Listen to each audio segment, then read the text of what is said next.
என்ன தவம் செய்தோம் அப்பா பம்பரின் தவப் புதல்வனே பந்தளத்து செல்வனே தவக்கோலம் கூட தாரக பிரம்மமே சத்யஸ்வரூபமே எங்கள் குலதெய்வமே எங்கள் பிள்ளைகளை பொறுத்தருள்வாய் எதிமே நிவாசனே சபரிகிரீசனே சரணம்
நம்மளுடைய சம்பிரதாயத்துல 3 தெய்வங்களை கொண்டாடுற வழக்கம் உண்டு. என்ன 3 தெய்வங்கள்? எத்தனையோ தெய்வங்கள் இருந்தாலும் பிரசித்தமா நம்ம சொல்றது 3 தெய்வங்கள். 3 தெய்வங்கள் என்ன அப்படின்னா பிரம்மா, விஷ்ணு, சிவன்.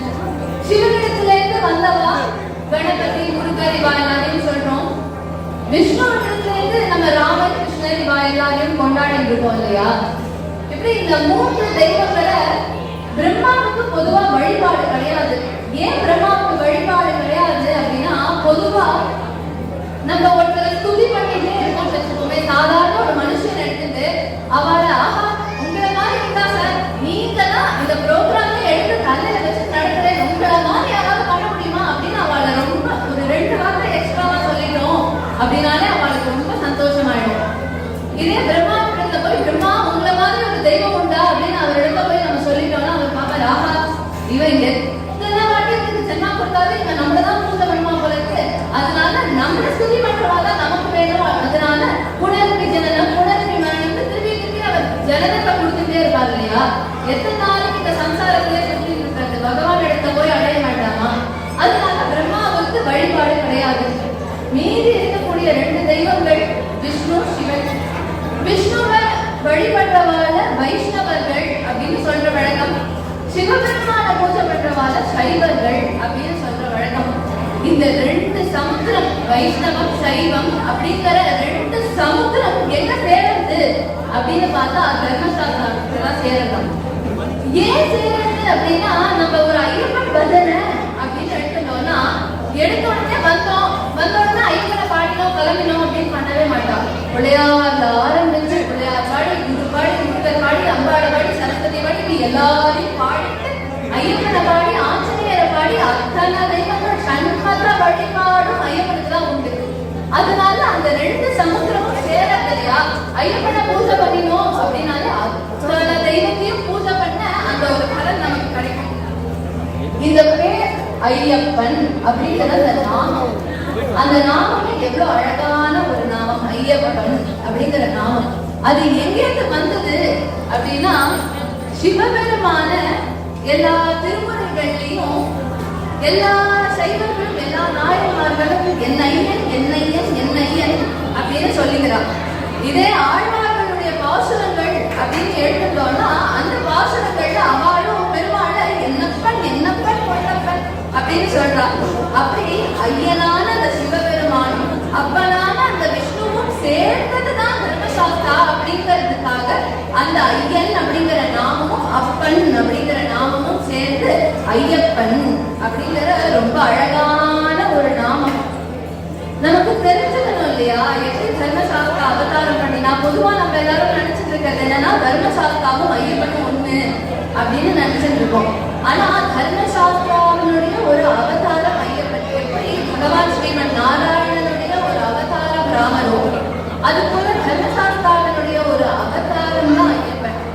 அப்படி எப்படி இந்த தர்மசாஸ்திரா அவதாரம் பண்ணினார், எப்படி இந்த ஐயப்பன் அவதாரம் பண்ணினார் அப்படின்னு தெரிஞ்சுக்கணும் இல்லையா? பகவான் ஸ்ரீமன் நாராயணன் பார்க்கடலை கடையத்துக்காக தேவர்களும் அசுரர்களும் நிற்கிறார். அப்ப தன்வந்திரி பகவான் கையில அந்த அமிர்த கலசத்தை எடுத்துட்டு வரார். அசுரர்களுக்கு உள்ள புத்தி என்ன அப்படின்னா, அடுத்தவா யாரும் அனுபவிக்க கூடாது, நான் மட்டும் நல்லா இருக்கணும், எல்லாரும் கஷ்டப்படணும் அப்படின்னு அவன் நினைக்கக்கூடியவா.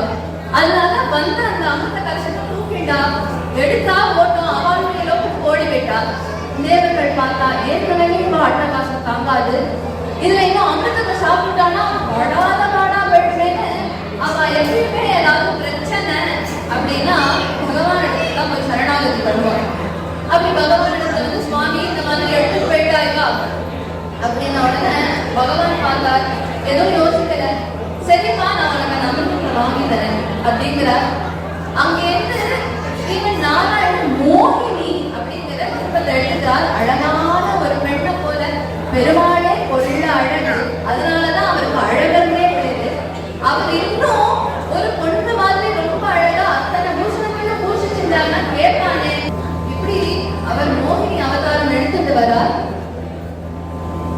அவர் வந்த உடனே இந்த அசுரர்கள் பார்க்கிறார், இந்த அமிர்தத்தை விட இந்த பொண்ணு ரொம்ப அழகா இருக்காதே, நமக்கு இப்ப இந்த அட்டென்ஷன் அமிர்தத்துல இருந்து மோகினி கிட்ட போயிடுது, அதனால பரவாயில்ல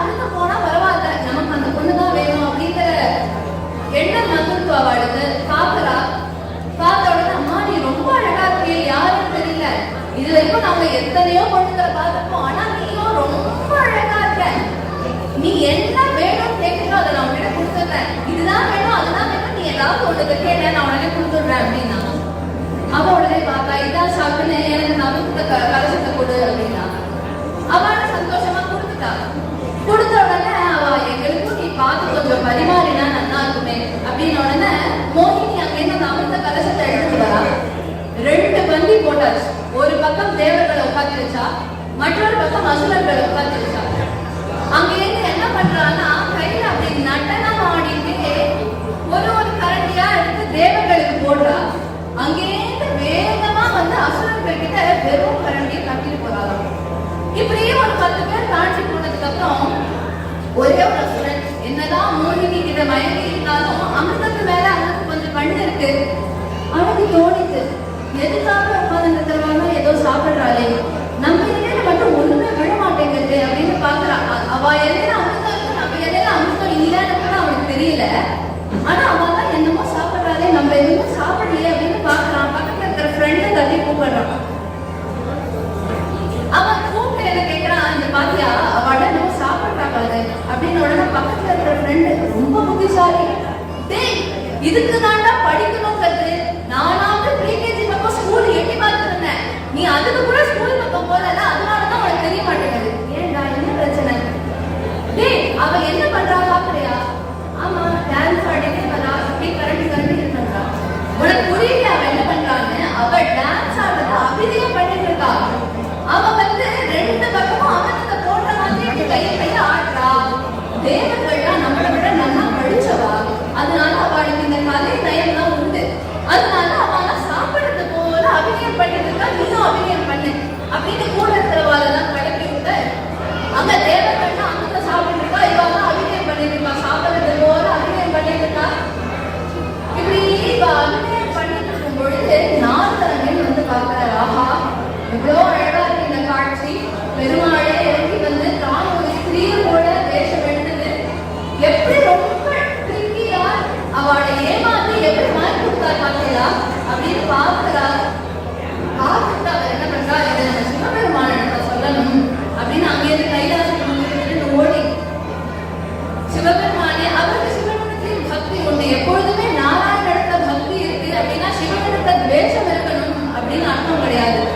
அதனால அவர் சிவபெருமானிடத்துல போய் ஸ்தோத்திரம் பண்ணி நமஸ்காரம் பண்ணி, சுவாமி விஷயம் தெரியுமா, பெருமாள் வந்து மோகினி அவதாரம் எடுத்து எல்லா தேவர்களுக்கும் அமிர்தத்தை வாங்கி கொடுத்துட்டார். மோகினி அவதாரமா, நானும் அதை பார்க்கணுமே அப்படின்னு அங்கேயிருந்து சிவபெருமான் ஓடி வரார். வந்து மோகினியை பார்க்கிறார். மோகினியை பார்த்து மோகினியினுடைய அழகுல மயங்கி அந்த மோகினிக்கும் சிவபெருமானுக்கும் பிறந்த குழந்தைதான் நம்ம தர்மசாஸ்திரம். இத நம்ம ஏதோ சாதாரணமா ஒரு மனுஷர்கள் சம்பந்தத்தை போல இந்த தேவ ஐக்கியத்தை எடுத்துக்க கூடாது. அதே சமயம் சாதாரண ஒரு குழந்தைய போல தர்மசாஸ்திராவை நினைச்சுக்க கூடாது. இது எல்லாமே பகவானுடைய செயல். பகவான் சொல்லும் பொழுது கீதையில ஜென்ம கர்மச்சமே திவ்யம், நான் ஏதாவது ஒரு காரியம் செஞ்சேன்னா அது திவ்யமா இருக்கும். அது வந்து பகவான் ஏதோ வேஸ்டா செஞ்சுட்டு போனார் அப்படின்னு இருக்கவே இருக்காது. இப்படி என்னுடைய கை அசைச்சதுனா கூட அதுக்கு ஒரு காரணம் இருக்கும். என்னுடைய கர்மங்களும் திவ்யமானது அப்படின்னு சொல்றாரு. அப்படி இருக்கக்கூடிய அந்த தர்மசாஸ்திரா அவதாரம் பண்ணினார் இல்லையா, அந்த தர்மசாஸ்திரா தான் ஐயப்பனா அவதாரம் பண்ணிருக்காரு. எதுக்கு ஐயப்பனா அவதாரம் பண்ண? ஐயப்பனா எந்த ஒரு தெய்வமுமே லோகத்துல எனக்கு பொழுது கொள்ள அதனால அவதாரம் பண்றேன்னு பண்ணாங்க. எல்லா தெய்வமுமே லோகத்தை அவதாரம் பண்றதுன்னா அதுக்கு ஒரு முக்கியமான ஒரு காரணம் இருக்கும். பகவான் ஐயப்பன் எதுக்கு அவதாரம் பண்ணார் அப்படின்னா, பரித்ராணாய சாதுனாம் விநாசாய சதுஷ்கிருதாம் தர்ம சம்ஸ்தாபனார்த்தாய சம்பவாமி யுகே யுகே. இதுவும் பகவான் கீதையில சொல்றான். நான் அவதாரம் பண்றேன் அப்படின்னா சாதுக்களை ரட்சிக்கணும், துஷ்டர்களை நிகிரகம் பண்ணணும். ஏன்னா ஒரு சாதுவை காப்பாற்றணும் அப்படின்னா துஷ்ட நிகிரகம் அப்படிங்கிறது வேண்டி இருக்குது. அதனால துஷ்டர்களை நிகிரகம் பண்ணணும். சரி, சாதுக்களை காப்பாற்றி துஷ்டர்களை நிகிரகம் பண்ணா போதுமா அப்படின்னா தர்ம சம்ஸ்தாபனா, தர்மத்தை நிலைநாட்டணும். ஏன்னா தர்மம்னா என்னன்னு தெரியாம போயிடுறது இல்லையா? அது அப்பப்ப ஞாபகப்படுத்தணும், இதுதான்ப்பா திருமணம், இதுதான் நீ ஃபாலோ பண்ணணும் அப்படின்னு நமக்கு அப்பப்ப எப்பயுமே நம்ம யாராவது சொல்றோம் அப்படின்னா சொல்லிருப்பா இல்லையா?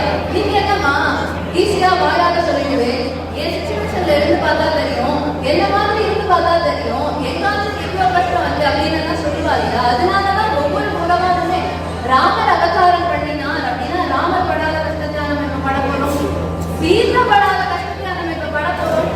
ஆனா அதெல்லாம் நமக்கு தெரியணும். இதே ராமர் இதே மாதிரி மைக்க போட்டுட்டு நீங்க இப்படி இருக்கணும் அப்படி இருக்கணும் அப்படின்னு சொல்லிட்டாருன்னா ஆமா அவர் சொல்லிடுவார், அவர் நம்ம மாதிரி இருந்தாரா அப்படின்னு கேட்போம் இல்லையா? அப்படி பேச்சுக்கு இடமே கொடுக்க கூடாது அப்படின்னு தான் பகவான் அவதாரம் பண்ணி தான் வாழ்ந்து காட்டுறார். தான் கஷ்டப்பட்டு இப்படிதான் ஜென்மத்தை இருக்கணும் அப்படின்னு எந்த ஒரு தெய்வமுமே லோகத்துல அதுதான் அவதாரம் பண்றது. அப்படி ஐயப்பன் அவதாரம் பண்றார் அப்படின்னா சூஸ் பண்ணணும் எந்த இடத்துல அவதாரம் பண்ணணும் அப்படின்னு. பொதுவா எல்லா தெய்வங்களுக்கும் மனசுக்கு ரொம்ப பிடிச்ச இடம் எது அப்படின்னு கேட்டா நம்ம பாரத தேசம். அதனாலேயே நம்ம தேசத்தை நினைச்சு நம்ம எல்லாரும் ரொம்ப பெருமையா இருக்கணும். ஏன்னா இதுவரைக்கும் அமெரிக்கால இந்த பகவான் அவதாரம் பண்ணினார், ஆஸ்திரேலியால இந்த பகவான் அவதாரம் பண்ணினார் அப்படின்னு ஒரு ஹிஸ்டரியே கிடையாது. எத்தனை தெய்வங்கள் இருந்தாலும் எத்தனை மகான்கள் இருந்தாலும் அத்தனை பேரும் அவதாரம் பண்ணினது நம்ம பாரத தேசம். அதுலயும் குறிப்பா என்ன சொல்லணும் அப்படின்னா நம்ம இந்த திராவிட தேசங்கள் அப்படின்னாலே பகவானுக்கு ரொம்ப பிடிச்சது. ஏன்னா நம்ம திருமணத்தப்ப நீங்க தான் அவதாரம் பண்ணினார். இப்படி எல்லா தெய்வங்களும் அவதாரம் பண்ணி வாழ்ந்த இன்னைக்கும் நமக்கு அனுகிரகம் பண்ணிட்டு இருக்கக்கூடிய கஷேத்திரங்கள். அதுல பார்க்கிறார் கேரள தேசம் ரொம்ப நல்லா இருக்கு. அந்த மந்தனம் அந்த இடமெல்லாம் ரொம்ப நல்லா இருக்கு, ரம்யமா இருக்கு. அதனால நான் அங்க போய் அவதாரம் பண்ணணும் அப்படின்னு பகவான் அவதாரம் பண்ணணும் முடிவெடுக்கிறார். எந்த துஷ்ட நிகிரகம் பண்ணணும், துஷ்டங்களை அழிக்கணும்ங்கிறோமே. யாரு துஷ்டர்கள் அப்படின்னா மதிஸ்ரீ அப்படின்னு ஒரு இருந்தா. அவ என்ன பண்றா அப்படின்னா பிரம்மாவை நோக்கி தபசு. பொதுவா பிரம்மாவே சொன்னா இல்லையா, பிரம்மாவை ஸ்துதி பண்ணா அவர் ரொம்ப சந்தோஷப்பட்டுடுவார்னு. இவளும் ரொம்ப கடுமையா தபஸ் இருக்கா, பிரம்மாவும் பாக்குறார். ரொம்ப பாவம் கஷ்டப்பட்டு தபஸ் இருக்காரு, பிரத்யட்சமாயிட்டா. என்னமா என்ன மரணம் வேணும்? பொதுவா இந்த அசுராளுக்கே இருக்கிற புத்தி என்னன்னா நமக்கு மரணமே கூடாது, சாவே கூடாது, லோகத்தை நம்ம மட்டும் உயிரோடு இருந்துட்டு எல்லா உயிரையும் எடுக்கணும் அப்படின்னு அவளா நினைப்பாங்க. அதனால அவ கேட்கிறாங்க எனக்கு சாவே கூடாது அப்படின்னு கேட்கிறா. உடனே பிரம்மா சொல்றா, இது நேச்சரோட சைக்கிளுக்கு ஆப்போசிட்டா இருக்குமா? என்ன நீ இப்படி சாவே கூடாதுன்னு கேட்டா அது நேச்சர், அதை என்னால மாற்ற முடியாது. நேச்சரை உருவாக்குறது வேற ஒரு பிரபு, அதை என்னால மாற்ற முடியாதுன்னு உன்னோட வரத்தை மாடிஃபை பண்ணி போயிட்டு. அவ உடனே யோசிக்கிறாளா, எப்படியும் சிவபெருமானும் புருஷன், விஷ்ணுவும் புருஷன், அதனால அவ ரெண்டு பேருக்கும் சேர்ந்து பிறக்கக்கூடிய ஒரு குழந்தை என்ன கொல்லணும் அப்படின்னு அவன் நினைச்சுக்கிறா. நம்மதான் பெரிய புத்திசாலி பாத்தியா, கேட்டுட்டோம் பாத்தியா அப்படின்னு சந்தோஷமா கேட்கிறா.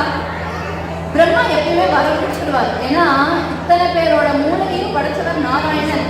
சிவா எல்லாரையும் விட அவருக்கு மூளை ஜாஸ்தி. அதனால எப்படியும் அதுல ஒரு இதை கண்டுபிடிச்சிட்டு பகவான் வந்து துஷ்ட நிகிரகம் பண்ணிடுவார் அப்படின்னு அவருக்கு ஒரு அசாத்திய நம்பிக்கை. சரிமா எடுத்து போட்டார்.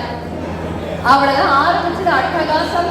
எல்லாரையும் போட்டு துவம்சம் பண்ணிட்டு சாதுக்களை வாழ விடுறது கிடையாது. யாராவது தப்பி தவறி நாம சங்கீர்த்தனமோ அல்லது பஜனையோ ஏதோ பண்ணிட்டா அப்படின்னா அவளை வந்து அழிக்கணும், அதுதான் அவளுடைய குறிக்கோள். இப்படி வாழ்ந்துருக்கா அவளும். இவளோட அட்டூழியம் தாங்காம பகவான் பார்த்தார். இவளை எப்படியாவது நம்ம வதம் பண்ணி ஆகணும் அப்படின்னு முடிவெடுத்தார். அப்போ தர்மசாஸ்தா அவதாரம் பண்றார் அந்த பந்தளத்துல. அங்க அந்த நதி தீரத்துல தான் ஒரு குழந்தைய அவதாரம் பண்ணி படுத்துட்டு இருக்கார். அப்போ அந்த ஊர்ல ஒரு ராஜா இருந்துட்டு இருக்கார். அந்த ராஜாவுடைய பேர் ராஜசேகரன். அந்த ராஜா பார்த்தார், அவருக்கு ரொம்ப வருஷமா குழந்தை கிடையாது. எப்பொழுதுமே இந்த ராஜாக்கள் எல்லாம் வேட்டைக்கு போறது அப்படிங்கிற ஒரு வழக்கம் உண்டு. அதனால இவரும் வேட்டைக்கு கிளம்பி வந்தா அங்க பார்த்தா திடீர்னு ஒரு குழந்தை வீட்டு கத்திட்டு அழகு. ஏதோ குழந்தை சத்தம் கேட்கறதே அங்கேருந்து வந்து பார்த்தா தங்க லேக்கு ஸ்வர்ண விக்கிரகம் போல சுருள் சுருளான கேசங்கள், நீண்ட கண்கள், எடுப்பான மூக்கு, கொப்பை பழம் போன்ற உதடோட அப்படி உருண்டையான முகத்தோட கழுத்துல மணியோட ஒரு குழந்தை பட்டுருக்கு. பார்த்தோடனே அள்ளி தூக்கிட்டாலாம். இது எந்த குழந்தைன்னு இது அநேகமா அந்த பகவான் நமக்கு கொடுத்த வரப்பிரசாதம். அதனால நம்ம இந்த அரண்மனைக்கு எடுத்துட்டு போயிடணும் அப்படின்னு எடுத்துட்டு வந்தார். கழுத்துல மணி, கண்டத்துல மணியோட பிறந்ததுனால மணிகண்டன் அப்படின்னு நாமகரணம் பண்ணி குழந்தைய நாடொரு மேலும் பொழுதொரு வண்ணமுமா வளர்த்துட்டே வரார். இப்படி குழந்தை வளர்த்துட்டே இருக்கிற சமயம் அவளுக்கு இன்னொரு குழந்தை பிறக்கிறது. அந்த குழந்தைக்கு ராஜராஜன் அப்படின்னு பேர் வச்சு 2 குழந்தையும் வளர்த்துட்டு வரா. 2 பேருக்கும் உபநயனங்கள் எல்லாம் பண்ணி வச்சு அவ 2 பேரையும் ஒரு குருவிடத்துல கொண்டு போய் சிக்ஷைக்கு அனுப்புறா. மணிகண்டனும் எல்லாத்தையும் சூரன் பகவான கேட்பானே, எதுனாலும் குரு சொல்றதுக்கு முன்னாடி நான் முடிச்சுருவார். இப்படி அவர் நிறைய கத்துக்க அங்கேருந்து யார் கத்துண்டா அப்படின்னா மணிகண்டன் இல்லையா, அவரோட குரு கத்துண்டாரா மணிகண்டன் கிட்ட இருந்து. இப்படி எல்லாம் அவருடைய பாடம் முடிஞ்ச உடனே குரு தட்சணை அப்படின்னு கொடுப்பா. இந்த காலத்துல தான் monthly fees, daily fees, hourly fees இப்படி எல்லாம் வாங்கலாம். அந்த காலத்துல ஒரு குழந்தைக்கு சொல்லி கொடுக்குறா அப்படின்னா பூர்ணமா அந்த குரு அந்த பாடத்தை அவர்தான் முடிப்பார். நடுவில் வேற யாரும் போனா அவங்க சேர்க்க மாட்டாங்க. இப்பதான் மிருதங்க கிளாஸ் அப்படின்னா 4 மிருதங்க கிளாஸ், பாட்டு கிளாஸ் அப்படின்னா ஆன்லைன்ல 2 கிளாஸ், ஆஃப்லைன்ல 3 கிளாஸ், இப்படியெல்லாம் இப்பதானே போறா. அந்த காலத்துலாம் குருனா குரு ஆத்துல உட்காந்து படிக்கணும், குருவோடே இருந்து அவ லைஃப் லெசன்ஸ் தான் நிறைய கத்துப்பா. அப்படி அவ மொத்தமா எல்லா பாடமும் முடிக்கிறதுக்கு அப்புறம் அந்தந்த சிஷ்யாள் அவளோட தகுதிக்கு ஏற்ற மாதிரி எவ்வளவு கொடுக்குறாளோ அதை குரு சந்தோஷமா வாங்கியிருக்காங்க. இப்படி மணிகண்டன் கேட்கலாம், என்ன இருந்தாலும் ராஜாவோட குழந்தை இல்லையா, குருநாதா உங்களுக்கு என்ன குரு தட்சணை வேணுமோ கேளுமோ நான் தரேன். அவர் சொல்றாரு, என்னப்பா குரு தட்சணைங்கிறது அது உங்க சௌகரியம், நீ என்ன கொடுக்குறியோ கொடு. அதெல்லாம் இல்லை குருநாதா, நீங்களே சொல்லுங்க உங்களுக்கு என்ன வேணும்னு. உடனே அவருக்கு புரியுது சாதாரண குழந்தை கிடையாது அப்படின்னு. அந்த குரு அவருடைய புத்திரனை அங்கேருந்து கூட்டின்னு வரார். அந்த புத்திரனை பார்த்து சொல்றாரு, அப்பா மணிகண்டா, இந்த குழந்தைக்கு வாய் பேச முடியாது, காது கேட்காது. இந்த குழந்தைக்கு நீ வாய் பேசியும் காது கேட்கிற திறமையும் கொடு அப்படின்னு. உடனே சாதாரண குழந்தையா இருந்தா, நீங்க ஏதோ குரு தட்சணா 10,000 20,000 கேட்டு விடுவேன்னு பார்த்தா அதை கூட கொடுத்துடலாம் சாமி.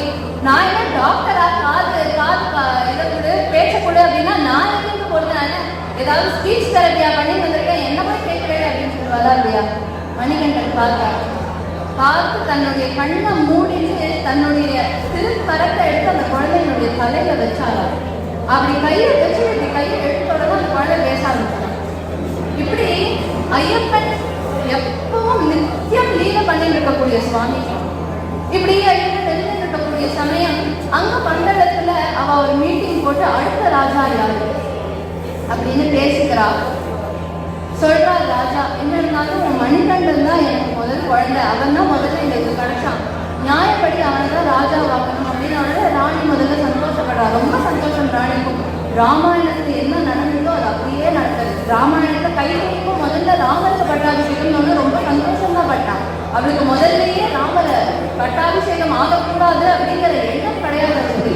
ஆனா எப்படி துஷ்ட சங்கம் அந்த மண் தரையை அப்படிங்கிற கூணி அவளோட மனசை மாத்தினாலோ அதே போல இங்க ஐயப்பனோட அம்மா இருக்கா இல்லையா, அவளோட மந்திரிகள்லாம் சேர்ந்து நீங்க என்ன ராணி இப்படி நீங்க இதுக்கு ஒத்துக்கலாமா, நாளைக்கு மணிகண்டன் ராஜா வரைக்கும் உங்களை நாட்டை விட்டு வெளியில தொடர்ந்துட்டானா என்ன பண்ணுவேன் நீங்க அப்படின்னு எல்லாம் கொஞ்சமா பேசி மனசை மாத்துறாரு. ராணிக்கு தலை சுத்தி போய் உட்காந்துட்டா. நான் இப்ப என்ன பண்ணணும், நீங்க நடிங்கோ, உங்களுக்கு வலி வந்த மாதிரி நடிங்கோ, நாங்க எல்லாம் பார்த்துக்கிறோம். உடனே ராணி அவளும் நடிப்பா இருந்துச்சுக்கா, எனக்கு தலைவலி வந்துருதுன்னு கத்தி அந்த அரண்மனையே புரட்டி போட்டு அப்படி பண்ணிட்டு இருக்கா. ராஜா அங்கிருந்து பார்க்கிறார். ராஜ வைத்தியர்களை கூப்பிட்டு கேட்கிறார். ஏன்னா ராஜ வைத்தியர்கள் அப்படிங்கிறவா அந்த பிரதேசத்துல இருக்கக்கூடிய யார் பெஸ்ட் டாக்டர்ஸோ அவாதான் அங்க இருப்பா. அவா கேட்கிறா, என்ன சுவாமி சரியாச்சா? இல்ல, இது நாங்க என்ன மருந்து கொடுத்தாலும் சரியா மாட்டேங்குது. என்னது கேரளால இல்லாத வைத்தியமா? எல்லாரும் வைத்தியம் அப்படின்னா ஃபாரின்ல இருந்து கேரளாவுக்கு வரா. நீங்க பெஸ்ட் டாக்டர்ஸ் நீங்க இப்படி சொல்லிக்கிறீங்கன்னா நான் என்ன சுவாமி பண்ணது எனக்கு தெரியாதுன்னு வேற ஒரு வைத்தியர் அங்கிருந்து வரார். அவர் சொல்றார், இதுக்கு ஒரே தீர்வு தான் இருக்கு, ஆனா ரொம்ப கஷ்டமான தீர்வு, இது யாராலையும் பண்ண முடியாது. என்ன சுவாமி என்ன கஷ்டம் சொல்லுங்க. என்ன கஷ்டம்னா, நான் கையில ஒரு மருந்து வச்சுருக்கேன், இதை பால்ல கலக்கி கொடுக்கணும்னு. உடனே ராஜா சீட்டு ஓடி சிரிக்கிறாரு. இதெல்லாம் ஒரு மருந்து, இது ஒரு கஷ்டம், இதை வேற நீங்க என்கிட்ட ராஜா கிட்ட சொல்றீங்களா? நம்ம மாட்டு கோட்டையில போனா இல்லாத மாடு தானா அப்படிங்கிறார். அவர் சொல்றாரு, நான் ஒன்றும் முழுக்க சொல்லலையே, பாதி மெடிசன் தான் சொல்லியிருக்கேன். சரி சொல்லுங்க, நீங்க நினைக்கிற சாதாரண பால் கிடையாது. ஏன் பசுமாட்டு பால் இல்லாம எருமை மாட்டு பாலா? அதெல்லாம் இல்ல சுவாமி, இது ரொம்ப முக்கியமான விஷயம். என்னன்னு சொல்லுவோம். இது எங்களுக்கு ஒரு புலியினுடைய பால் வேணும் அப்படின்ன உடனே பார்த்தார் ராஜா, என்னது இது? புலிகிட்ட இருந்து யாராவது பால் எடுக்க முடியுமா? நம்ம புலிய போய் சரி புலியை அடிச்சுட்டு பால் எடுக்கலாம் அப்படின்னா புலியை அடிச்சா பால் வெளியில வராது. சரி புலி உயிரோட இருக்கும்போது பால் எடுக்கலாம் அப்படின்னா நாம புலி கிட்ட போனா புலி நம்ம அடிச்சு சாப்பிடும். இது என்னது? இப்படி ஒரு மருந்து சொன்னா இது என்ன பண்றது? அந்த வைத்தியம் விட்டாங்க, இதுதான் சுவாமி ஒரே மருந்து, இதை விட்டா வேற வழி கிடையாது அப்படின்னு உடனே அவர் பார்த்தார். சரி நம்மளால ஒன்றும் பண்ண முடியாது, நானும் தலைவர்களோட இருக்கணும்னு உட்காந்துட்டார் ராஜா. அங்கேருந்து மணிகண்டன் வந்தாரா, வந்து கேட்கிறார், அப்பா என்ன ஆச்சு? இல்லப்பா அம்மாவுக்கு தலைவலி சரியா போக மாட்டேங்கிறது. சரி என்ன சொல்றா எல்லாரும்? புலிப்பால் வேணுங்கிறார். இவ்வளவுதானே, நான் போய் எடுத்துன்னு வரேன்.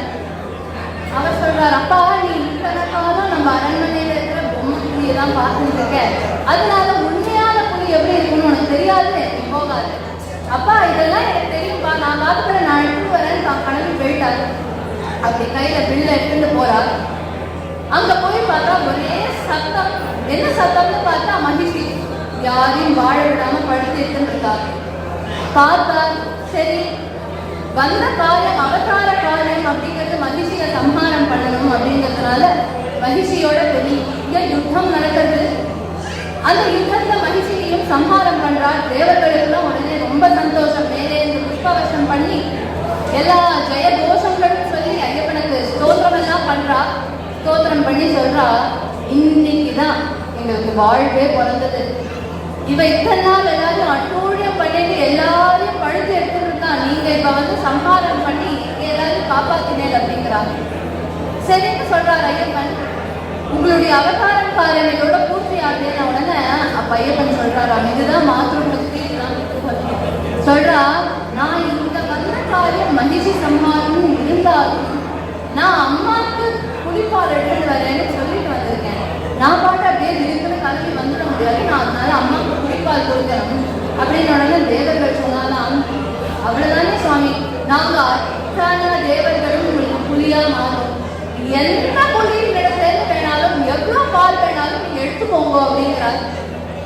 அப்படி அந்த புலிப்பாலை எடுத்தா அத்தனை தேவர்களும் புலியா மாற அதுல ஒரு புலி மேல ஐயப்பன் ஏறி வராராம். எப்படி வரார் அப்படின்னா, புலி மேலே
அவர் வரத பார்த்த உடனே அங்கேயும் ஒருத்தர் பார்த்துட்டா, பந்தரத்தை ஒருத்தர் பார்த்துட்டு ராஜாட்ட ஓடுறா, ராஜா ராஜா நம்ம மணிகண்டன் புலி மேல ஏறி வரா, நாட்டுக்குள்ள ஒரு புலி வந்திருக்கு அப்படின்னாலே புலி வருது தாங்காது, இதுல நூற்றுக்கணக்கான லட்சக்கணக்கான ஆயிரக்கணக்கான புலியோட வரார் அப்படின்னு உடனே ராஜா பார்த்தா புரிஞ்சுருக்க சாதாரண குழந்தை இல்லைன்னு. அங்கேருந்து ஓடி வரார். அவர் முன்னாடியே தெரியவும் தெரிஞ்சிருக்கான், இந்த ராணி இவ பண்ணது எல்லாமே ஒரு பெரிய டிராமா, இவ எல்லாரும் மணிகண்டனை எப்படியாவது நம்ம ஒழிச்சுடணும்னு பிளான் பண்ணி பண்றா அப்படின்னு புரிஞ்சுட்டு உடனே பாக்குறா. அங்கேருந்து ஓடி வரா, வந்து மணிகண்டனை பார்த்து உள்ளதானே, அப்பா மணிகண்டா நீ எல்லாரையும் சமைக்கணும் கையெடுத்து வேண்டிக்கிறாரா. ஏன்பா என்னாச்சு, உன்னை பத்தி தெரியாம இந்த ராணி நடிச்சுட்டா, ஏமாத்திட்டா, உன்னை தீர்த்து தரணும்னு. அப்பா எனக்கு எல்லாமே தெரியும்பா அப்படிங்கிறார். அது பார்த்தா கோவப்படலை, அதுதான் தெய்வமா. நம்ம ஏதாவது தப்பு செஞ்சா கூட மன்னிப்பு கேட்டுட்டோம் அப்படின்னா மன்னிச்சுக்கணும்.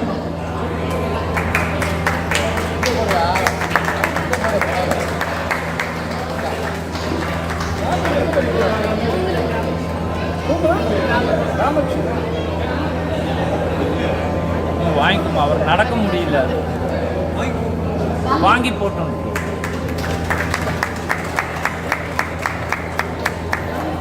வாங்கி போட்டுக்கோ போங்க.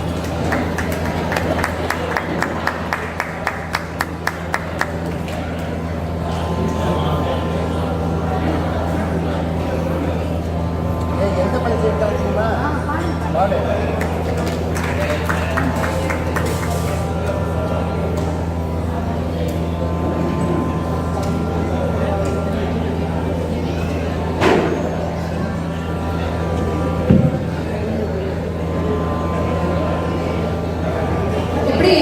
சொல்றாராம், என்னுடைய அவதார காரியம் பூர்த்தி ஆயிடுது அப்படின்னு உடனே என்ன இருந்தாலும் தன்னோட குழந்தை தானே வளர்த்துருக்காரு. என்னப்பா மணிகண்டா எப்படி சொல்றியே அப்படின்னா அவர் சொல்றாரா, அப்பா நான் இந்த லோகத்துல அவதாரம் பண்ணது ஒரு முக்கியமான காரணங்களாக, அந்த அவதாரம் பூர்த்தி ஆயிடுது. அந்த காரியம் பூர்த்தி ஆயிடுது அப்படின்னா நான் வந்து என்னுடைய அவதாரத்தையும் நான் பூர்த்தி பண்ணிக்கணும்னு சொன்ன உடனே என்ன இருந்தாலும் இத்தனை காலம் நீ என்னுடைய குழந்தையா தானே இருந்த, இனிமேல் நான் எப்படி உன்னை பார்ப்பேன் அப்படின்னா அப்பதான் சொல்றாரு அவர், இந்த சபரிமலை இருக்கு இல்லையா, இந்த மலை மேல நான் உட்கார்ந்து இருப்பேன், என்னைக்கும் நான் நித்திய வாசம் பண்ணக்கூடிய இடம் அதுதான். அதனால நீங்களும் இல்லை, இதுக்கப்புறம் வர எத்தனையோ கோடிக்கணக்கான ஜனங்கள் என்னை வந்து அங்க தரிசனம் பண்ணா நான் அவளுக்கு நித்தியம் நித்தியம் நித்தியம் நித்தியம் நான் அவளுக்கு அனுகிரகம் பண்ணிட்டு இருக்கேன், நான் அங்க உட்கார்ந்து தவம் பண்ண போறேன் அப்படின்னு சொல்றார். ஐயப்பனை பார்க்க போறோம் அப்படின்னா பொதுவா மீதி சுவாமிகள் கோவிலுக்கு போற மாதிரி சபரிமலைக்கு நம்மளால போக முடியாது. சபரிமலைக்கு போகணும் அப்படின்னா சில ரூல்ஸ் அண்ட் ரெகுலேஷன்ஸ் இருக்கு, இதை ஃபாலோ பண்ணணும், இதை ஃபாலோ பண்ணக்கூடாது, இப்படி இருக்கணும் அப்படி இருக்கக்கூடாது அப்படின்னா நிறைய விஷயங்கள் உண்டு. ஏன் இப்படியெல்லாம் இருக்கணும், ஐயப்பனுக்கு மட்டும் ஏன் ஸ்பெஷலா அப்படியெல்லாம் இருக்கணும்னா, ஐயப்பன் நாங்கள் உட்காந்து தவம் பண்ணிட்டு இருக்காங்க, அவர் தவம் பண்ணும் பொழுது அவரை டிஸ்டர்ப் பண்ற மாதிரி நம்ம எதுவும் பண்ணக்கூடாது. நம்ம போய் பார்க்கிறோம், நம்ம அனுகிரகம் வாங்கிக்கிறோம் அப்படிங்கிறது இல்லை, இருந்தாலும் நம்ம அவரை போய் தொந்தரவு பண்றது போல பண்ணக்கூடாது அப்படிங்கிறதுனால இத்தனை ரூல்ஸ் அண்ட் ரெகுலேஷன்ஸ். அதுலயும் 41 நாள் விரதம் இருக்கணும் அப்படின்னு சொல்லுவாங்க. எதுக்கு விரதம் இருக்கணும், அப்படியே போலாமே. அவர் தவம் பண்ணிருக்கார், அவரை பார்க்க போறோம் அப்படின்னா நம்ம சுத்தமா இருக்கணும். சுத்தம் அப்படின்னா நான் ஒரு 10 வாட்டி குளிப்பேன் ஒரு நாளைக்கு, குளிச்சேன் அப்படின்னா நம்ம சுத்தம் அப்படிங்கிறது கிடையவே கிடையாது. சுத்தம் அப்படிங்கிறது நம்மளுடைய தேகத்திலையும் இருக்கணும், மனசுலையும் இருக்கணும், 2 இடத்துலயும் இருந்தாலும் அது சுத்தம் அப்படின்னு சொல்லுவாங்க. ஆத்மாவை கிளீன் பண்ணிக்க வேண்டாமா, ஆத்மாவை கிளீன் பண்ணிக்கணும் அப்படின்னா நம்மளால ஒரு இடத்துல சித்த நேரம் சும்மா உட்கார்ந்து இருக்கணும், பகவத் கதை கேட்கணும், பகவான் நாம சொல்லணும் அப்படின்னு உட்காரவே முடியாது. நம்ம உட்கார்ந்தோம் அப்படின்னா தான் போன் அடிக்கும், ஆபீஸ்லேருந்து அப்பதான் பாஸ் போன் பண்ணுவார். சரி பாஸ் கிட்ட பேசிட்டு உட்கார்ந்தோம் அப்படின்னா அந்த டைம் தான் கரெக்டா குக்கர் விசில் அடிக்கும், குக்கரை போய் அணைக்கணும்பா. சரி எல்லாம் முடிஞ்சு உட்கார்ந்தோம்னா மோட்டர் அப்பதான் போயிடும், மோட்டரை போய் அணைச்சிட்டு வரணும்னு போகலாம். இது எல்லாத்தையும் முடிச்சுட்டு உட்கார்ந்தோம் அப்படின்னா திருப்பி யாராவது போன் அடிப்பாங்க. நம்ம போனை வச்சுட்டே நம்மளால உட்கார முடியாது,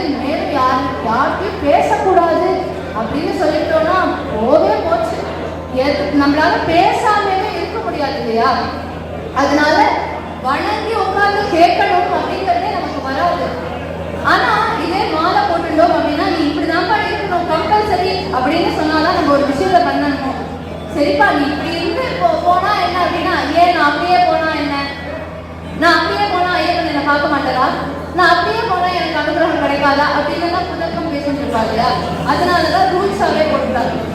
நீ இப்படிதான் இருக்கணும். நம்மளுடைய மனசை கீழ் பண்ண, நம்ம மனசுங்கிறது ஒரு கண்ணாடி. கண்ணாடி ஒவ்வொருத்தராலும் ஒவ்வொரு மாதிரி இருக்கும். சில பேர் அவ டெய்லி கண்ணாடியை கமிச்சு நீட்டா வச்சுப்பாங்க. சில பேர் பார்த்தா பல வருஷத்துக்கு ஒரு வாட்டி கண்ணாடியை கலைக்கணுமா, கண்ணாடி முன்னாடி போனா அவங்களுக்கே தெரியாது, அவ்வளோ ஒழுங்கா வச்சு கண்ணாடி அப்படி குப்பையா வச்சுக்கிறவாளும் உண்டு. நீட்டா அப்பப்ப தொடச்சு கிளீன் பண்ணி வச்சுக்கிறவாளும் உண்டு. நம்ம கிளீன் பண்றதுன்னா எப்படி கிளீன் பண்றது, மனசை எப்படி கிளீன் பண்றது அப்படின்னா பகவத் கதை, பகவத் சிந்தனை, பகவத் நாமம், இது தான் மனசை கிளீன் பண்ணுமே தவிர வேற எதுனாலும் சேத்தோ தர்ப்பணமாச்சலம் அப்படின்னு சொல்லிட்டாங்க. எப்படி நம்மளுடைய மனசை கிளீன் பண்ணணும் அப்படின்னா அப்பப்ப பகவத் கதை கேட்கணும். அதுக்குதான் சொல்றா 41 நாள் கதை கேட்கு, 41 நாள் பகவன் நாமா சொல்லு, 41 நாள் பூஜை அட்டன் பண்ணு. இப்படி இருந்தோம்னா நம்ம மனசு அப்பப்ப கிளீன் ஆயிடும். மேலும் பிரம்மச்சாரியா இருந்துதான் வரணும் ஐயப்பனை பார்க்க அப்படின்னு சொல்லுவாங்க. பல பேருடைய ஒரு சிந்தனை என்ன அப்படின்னா, பிரம்மச்சாரி அப்படின்னா கல்யாணம் ஆகாதவா பிரம்மச்சாரி அப்படின்னு நினைச்சுட்டு இருக்கா.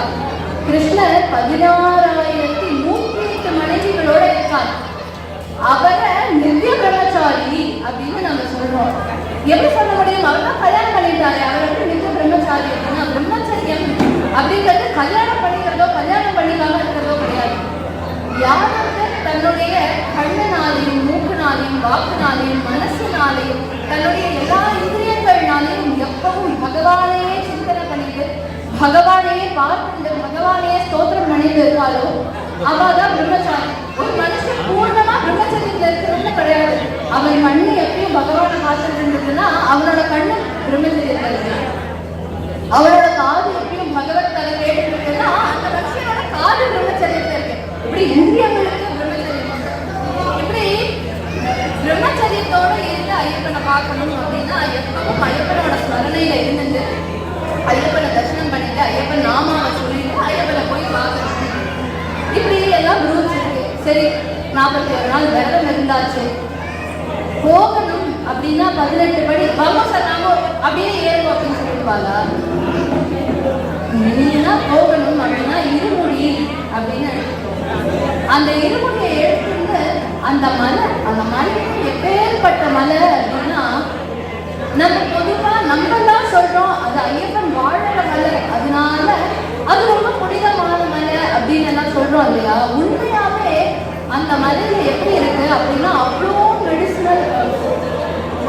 அந்த மலையில ஏறி போனோம் அப்படின்னா அத்தனை அந்த ஔஷதங்களும் நம்மளுக்கு வந்து சேமத்தை கொடுத்துட்டு இருக்கு.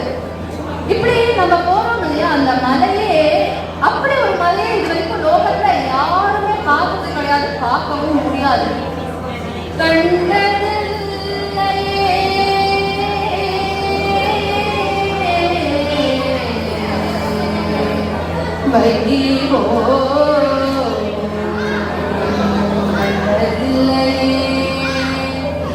சபரிமலை வைபோகம் கண்டதில்லை, எந்த மலை சேவித்தாலும்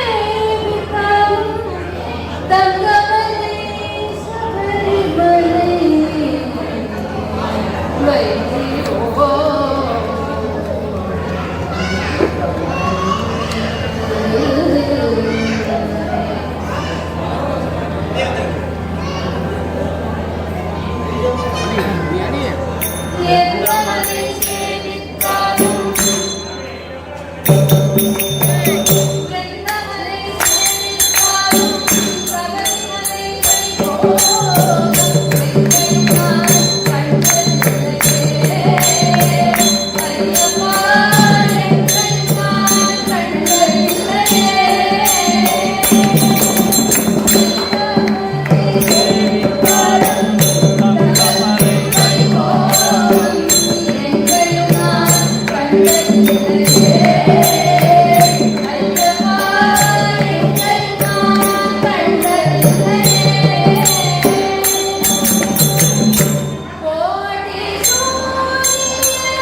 அதே போல 18 படி. எப்படி ஐயப்பனுக்கு சபரிமலை முக்கியமோ அது போல 18 படி. 18 அப்படிங்கிறது நம்மளுடைய தர்மத்துல ரொம்ப ரொம்ப ஒரு முக்கியமான நம்பர்.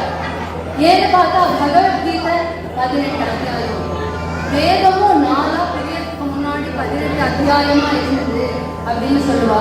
மகாபாரத யுத்தம் நடந்தது 18 நாள். புராணங்கள் அப்படின்னு வியாசர் பண்ணினது 18 புராணங்கள். கடைசி தான் அந்த 18வது தான் பாகவதம். இப்படி நம்மளுடைய தர்மமே 18ங்கிறது ரொம்ப முக்கியமான ஒரு நம்பரா இருக்கு. அந்த 18 படிகள், அந்த 18 படி என்னன்னு தெரிஞ்சுக்கணும் இல்லையா? பெரியவாடா நிறைய வியாக்கியானம் 18 படி அப்படிங்கிறது நம்மளுடைய முதல்ல நம்மளுடைய 5 இந்திரியங்கள், கண்ணு, காது, மூக்கு, வாய், மனசு. இந்த 5 இந்திரியங்கள் அடுத்ததா காமம், குரோதம், லோகம், மோகம், மதம், மாச்சரியம், தம்பம், அசூயம். அடுத்தது என்னன்னு பார்த்தோம்னா 3 குணங்கள், சத்வம், ரஜசு, தமசு அப்படின்னு 3 குணங்கள். அடுத்து 17வது படி வித்யை, 18வது படி அவித்யை. நீ படிச்சவனும் படிக்காதவனும் எப்பேற்பட்டவனா இருந்தாலும் ஐயப்பன் முன்னாடி போய் நின்றுட்ட அப்படின்னா அவருக்கு படிச்சவாளுக்கு தான் நான் இந்த கிருபை பண்ணேன், படிக்காதவாளுக்கு இந்த கிருபை. கியூவே டிஃப்ரெண்ட் கிடையாது, எல்லாருக்கும் ஒரே கியூ தான் சபரிமலையில. எந்த ஐயப்பன் கோவிலுமே கியூவே ஒரே கியூ தான். அதனால எந்த ஒரு வேதமும் பார்க்காம, எந்த ஒரு குவாலிஃபிகேஷனும் பார்க்காம அனுகிரகம் பொதுவாக பண்ணக்கூடிய வாழை பகவான் குருநாதன் மட்டும்தான். வேற யார்கிட்ட போய் இருந்தாலும் அவ ஏதாவது ஒரு குவாலிஃபிகேஷன் ஒன்று எக்ஸ்பெக்ட் பண்ணுவாங்க. ஆனா இதே பகவான் அப்படின்னு நடக்கணும்னா அவரும் எதுவும் பார்க்க மாட்டார், குருநாதரும் எதுவும் பார்க்க மாட்டார்.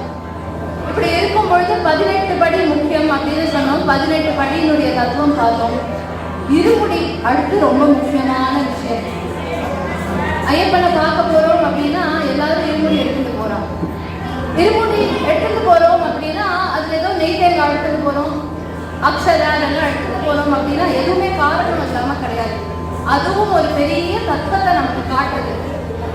ஒருத்தர் நெய் தேங்காய் எடுத்துட்டு போறா சபரிமலைக்கு அப்படின்னா தேங்காய் வாங்கினோம் அப்படியே அந்த தேங்காய்க்குள்ள நெய் ஊற்றினோம்னு எடுத்துட்டு போக மாட்டான்.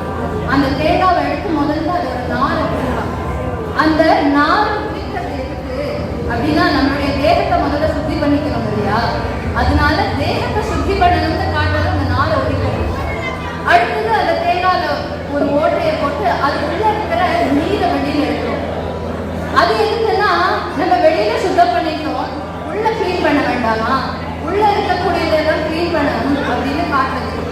அடுத்து அதுக்குள்ள நெய் விடுறோம் இல்லையா? நம்மளுடைய ஹிருதயத்துக்குள்ள ஐயப்ப பக்தி அப்படிங்கிற அந்த பக்தி ரசத்தை எடுத்துட்டு போறோம். இப்படி சகல் மலை மேல எடுத்துட்டு போயாச்சு நெய்ய. அவ அப்படியே நெய் தேங்காயோட வாங்கி எடுத்துன்னு போயிட மாட்டா. கோவில்ல எடுத்துட்டு போறா அப்படின்னா அவ முதல்ல வாங்கி அதுல இருந்து நெய்யை எடுத்துட்டு தேங்காயை எரிச்சிடுவான். அது ரொம்ப முக்கியமான ஒரு தத்துவம். நம்மளுடைய காலத்துக்கு அப்புறம் நம்மளுடைய தேகத்தை எப்படி எல்லாரும் எரிக்க போறா? நம்மளுடைய தேகத்தை எரிச்சா அப்படின்னாலும் நம்ம ஹிருதயத்துல பக்தி இருக்கு இல்லையா? அந்த பக்தி கடைசியில போய் பகவானையே சேரும் அப்படிங்கிற ரொம்ப ஒரு உயர்ந்த தத்துவத்தை காட்டக்கூடியது அந்த நெய் தேங்காய். இப்படி இருமுடியில எல்லாம் போட்டு எடுத்துட்டு போறோம் இல்லையா? எதுக்கு எடுத்துட்டு போறோம்? ஐயப்பன் அதை ஸ்வீகரிச்சுக்கணும் அப்படிங்கிறதுக்காக. அதற்கான ஒரு பஜனையை இப்போ பார்க்கலாம்.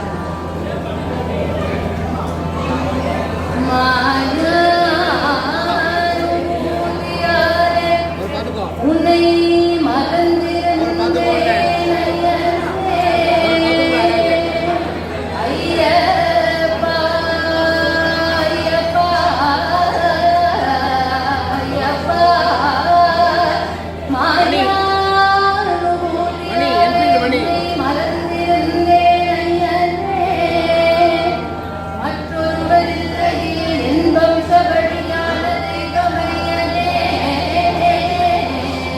ஐயப்பா நீ என்னை ஆதரிக்கின்றனை என்று எனது உள்ளம் தெளிவு கொண்டு உந்தன் சரணதூளியை எந்தன் சிறுந்தே உந்தன் சரணதூளியை எந்தன் சிறந்தே அழிந்தே நிஜ பக்த பிரியனே பக்த காயா புதிக்கலைகளே மாயானுபூதியாலே நான் கவலை கொண்டு கண்ட இடமெல்லாம் சுற்றி அழைத்தேன் உன்னை தேடியே.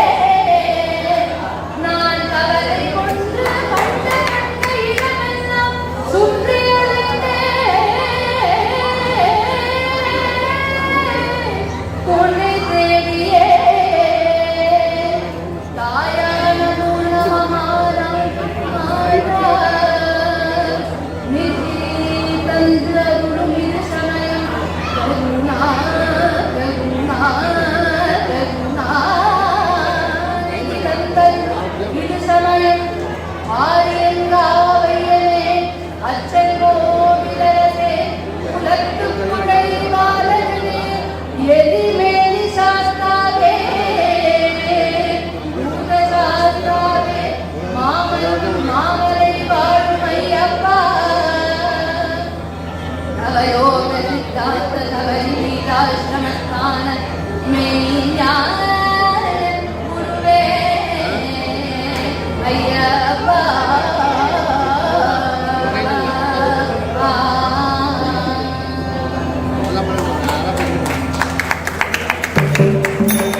இப்படி ஐயப்பனுக்கே கானவரதன் பாட்டு சரணங்கள் அப்படின்னா ரொம்ப பிடிக்கும் ஐயப்பனுக்கு. அதனால ஐயப்ப பஜனையில மட்டும் யாரும் எதுக்கும் வெட்கப்படாம நன்னா கையை தூக்கிட்டு ஐயப்பனை நாமம் சொன்னோம் அப்படின்னா அவருக்கும் ஈஸியா இருக்கும் இல்லையா? அவர் என்னதான் நம்மளை தூக்கணும் கையை நீட்டினாலும் நம்ம தூக்கினாதானே அவரால் தூக்க முடியும். அதனால எப்பவும் எந்த பஜனையா இருந்தாலும் கையை தூக்கிட்டு பகவன் நாமா சொல்லுவோம். ஒரே ஒரு கடைசி பஜனையோட பண்ணிக்கலாம். ஆ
ஐயப்பனை பத்தி சொல்றதுக்கும் ஐயப்பனை பத்தி கேட்கறதுக்கும் ஐயப்பனை ஸ்மரணம் பண்றதுக்கும் இனிமேல் யாரும் பஜனையில கையை கட்டிட்டு உட்கார்ந்து இருக்க மாட்டா, யாரும் பகவன் நாமா சொல்லாம உட்கார்ந்து இருக்க மாட்டா. எல்லாரும் பகவன் நாமா சொல்லணும். எல்லாருக்கும் அந்த ஐயப்பனுடைய பரிபூர்ண கிருபை கிடைக்கணும். எல்லாரும் லோக க்ஷேமமா இருக்கணும், எல்லாருக்கும் க்ஷேமம் இருக்கணும் அப்படின்னு பிரார்த்தனை பண்ணிக்கிறோம்.